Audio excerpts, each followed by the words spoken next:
আমরা মনে করি নামাজগত অবস্থায় মারা গেছে উত্তম মৃত্যু, বাবারে খানা খাইতে যে মারা গেছে এটা উত্তম মৃত্যু। সড়ক দুর্ঘটনায় মারা যায়, গমের ঘরে মারা যায়, কত না দুর্ঘটনায় মারা যায়। আল্লামা মুফতি আমজাদ আলী সাহেব তার কিতাবের মধ্যে লিখতে যায় বললেন, মানুষ শোনো, 70টা তাজা উটের গায়ের চামড়া জবাই না করিয়া উল্টো দিকে টান দিয়ে লবণ আর মরিচ লাগায় দিলে যতটুক যন্ত্রণা হয়, এর চাইতে 70 গুণ যন্ত্রণা হলো একটা সাধারণ মৃত্যু।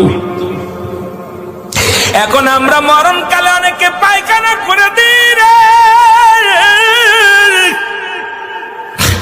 মরণের সময় অনেকে প্রস্রাব করে দিই। অনেক দাদা বাবার চোখটা বড় বড় হয়ে গেছে মরণের